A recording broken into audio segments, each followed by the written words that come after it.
Selamat pagi, Ibu.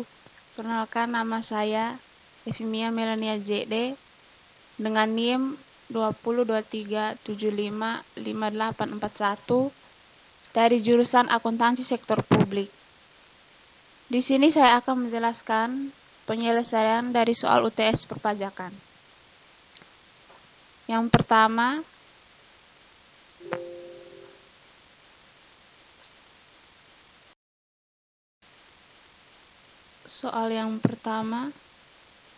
pada tanggal 1 Januari 2020, Medco Energi merupakan perusahaan BUT di industri besar minyak dan gas. Perusahaan ini berbasis di Singapura, yaitu Enco Energy Pte Ltd. Menurut income statement dinyatakan laba bersih tahun 2020. Nominalnya 485.722 juta. Tanggal 2 Januari 2020, Medco Energi mempekerjakan pegawai tetap di divisi keuangan dan akuntansi yang terdiri dari Direktur Keuangan, General Manager, staf senior, staf junior. Mendapatkan penghasilan dalam per bulan dengan premi jaminan kecelakaan kerja sebesar 0,24% dan premi jaminan kematian sebesar 0,30%. Iuran pensiun 4% dan iuran THT sebesar 2%. Semua telah memiliki nomor pokok wajib pajak. Nominalnya 164 juta, 82 juta, 34 juta, dan 17 juta. Tanggal 3 Januari 2020, Medco Energi mempekerjakan pekerjaan harian lepas terdiri dari 180 orang di lepas pantai yang tersebar di 5 lokasi berbeda. Seluruh pekerja status tidak kawin dan memiliki NPWP. Mereka bekerja selama 90 hari dengan upah per hari. Nominalnya 882.000. Tanggal 4 Januari 2020, Medco Energi juga melakukan impor peralatan. Biaya asuransi 6%, biaya angkut 15%, biaya masuk 25%, dan biaya masuk tambahan 30%. Kurs yang ditetapkan Menteri Keuangan pada saat itu 14.203. Telah memiliki API dari tahun 2015. Nominalnya 369.990 US dollar. Tanggal 15 April 2020, Medco Energi mengumumkan akan membagikan 44.877.900.000 rupiah dividen melalui rapat umum pemegang saham dan melakukan pembayaran dividen tunai kepada Bakery IND dengan total nilai nominalnya 44.877.900 rupiah. Diminta 1. Perhitungan pajak penghasilan badan atau BUT. 2. Perhitungan pajak penghasilan pasal 21 yang terutang. 3. Perhitungan pajak penghasilan pasal 22 yang dipungut. 4. Perhitungan pajak penghasilan pasal 23 yang dipotong. Dan 5. Kapan batas waktu pelaporan pajak penghasilan PPh pasal 21, pasal 22, dan pasal 23.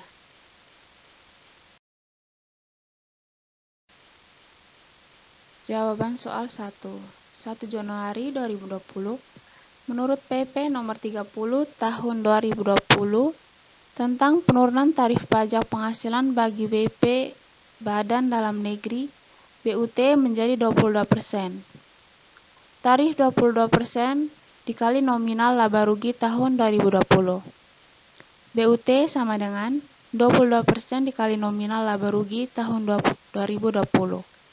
Sama dengan 22% dikali 485.722 juta, hasilnya 106.858.840.000 rupiah. 2 Januari 2020, PPh pasal 21 terutang. Yang pertama, Direktur Keuangan.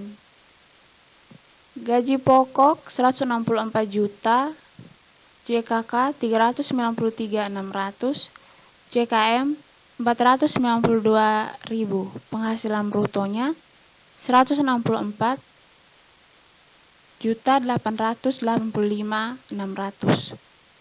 Biaya jabatan 8.214.280.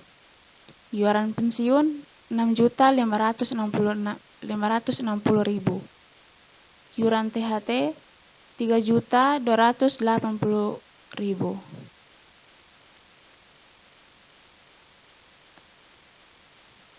Penghasilan per bulan 156.801.320 didapat dari 164.885.600 dikurang 18.084.280. Penghasilan per tahunnya 146.801.320 rupiah dikali 12, hasilnya 1.761.615.840 rupiah.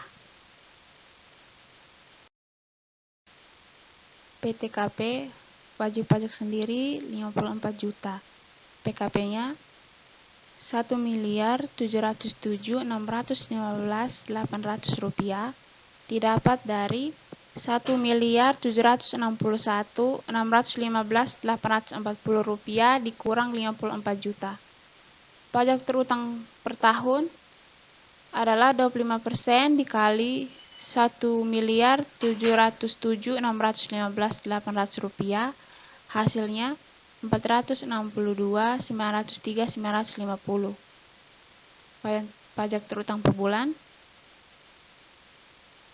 1.280.711.880 rupiah didapat dari 1.707.615.800 rupiah ditambah 462.903.950 rupiah. Yang kedua, General Manager. Gaji pokoknya 82 juta, JKK 196.800, JKM 246.000. Penghasilan brutonya 82.442.800 rupiah. Biaya jabatan 4.122.150 rupiah. Iuran pensiunnya 3.280.000. Iuran THT 1.640.000. Dikurang hasilnya menjadi 9.042.940 rupiah. Penghasilan neto per bulan 73.400.660 rupiah. Penghasilan neto per tahunnya 880.807.920. Hasilnya didapat dari 73.440.660 rupiah dikali 12.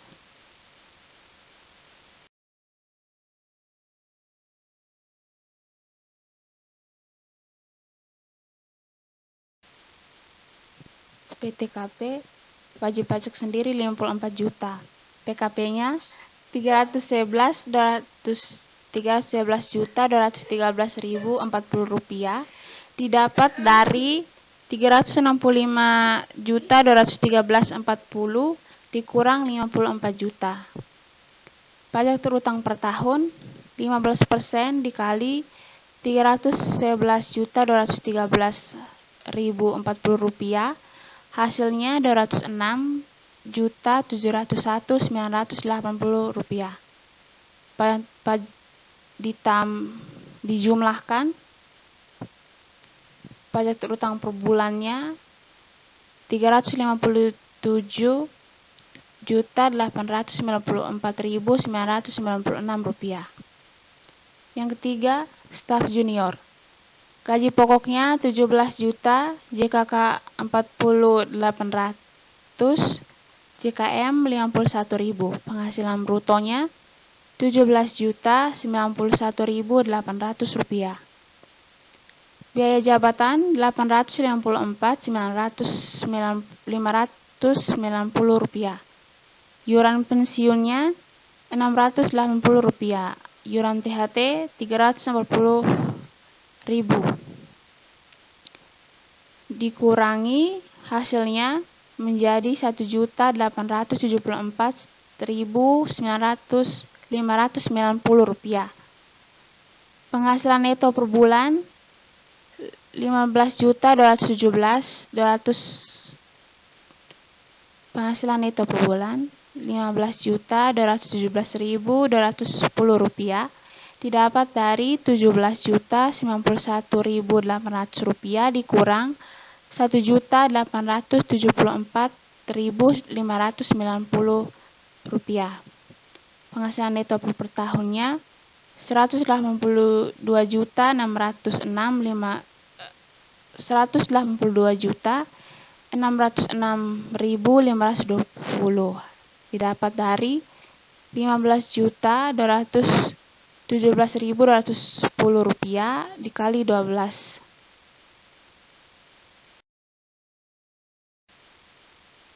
PTKP wajib pajak sendiri 54 juta. PKP-nya Rp128.606.520 didapat dari Rp182.606.520 dikurang Rp54 juta.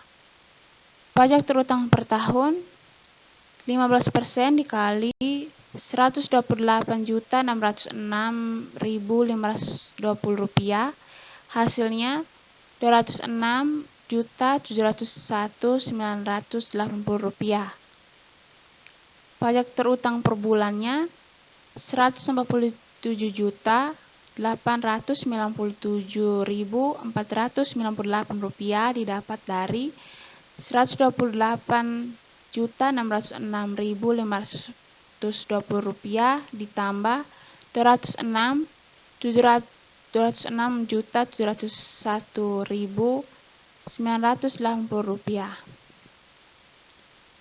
Tanggal 3 Januari 2020, PPh pasal 23 sama dengan 15% dikali 882.000 sama dengan Rp132.300.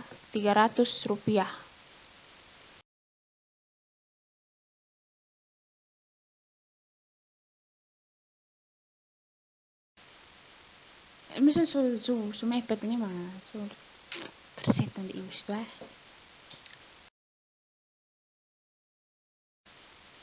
Jelaskan istilah dari perpajakan berikut. 1. Pajak. 2. Wajib pajak. 3. Pengusaha kena pajak. 4. Masak pajak. 5. Surat pemberitahuan. 6. Surat setoran pajak. 7. Surat ketentuan pajak. 8. Surat tagihan pajak. 9. Perpajakan bebas.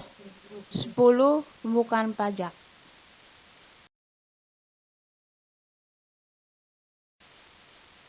Istilah dari perpajakan yang pertama, pajak.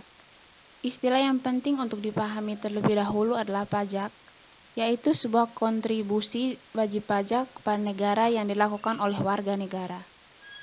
Kedua, wajib pajak atau WP.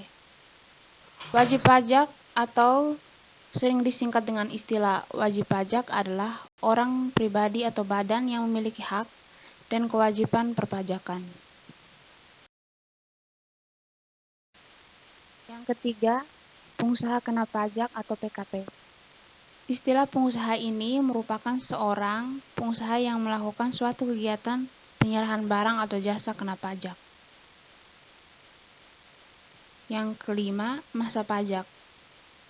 Masa pajak merupakan suatu jangka waktu yang menjadi dasar bagi setiap wajib pajak untuk melakukan perhitungan, penyetoran, dan melaporkan pajaknya.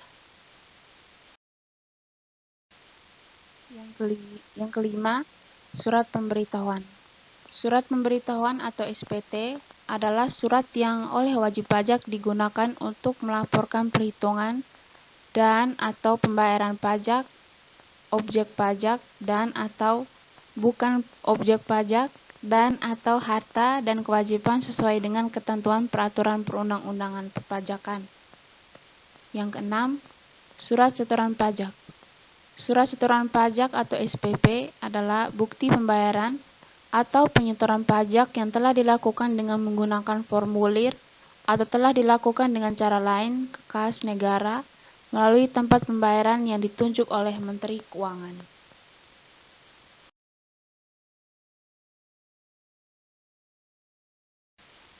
Yang ketujuh, surat ketetapan pajak. Surat ketetapan pajak adalah surat ketetapan yang meliputi surat ketetapan pajak kurang bayar, surat ketetapan pajak kurang bayar tambahan, surat ketetapan pajak nihil atau surat ketetapan pajak lebih bayar. Yang kedelapan, surat tagihan pajak. Surat tagihan pajak adalah surat untuk melakukan tagihan pajak dan atau sanksi administrasi berupa bunga dan atau denda.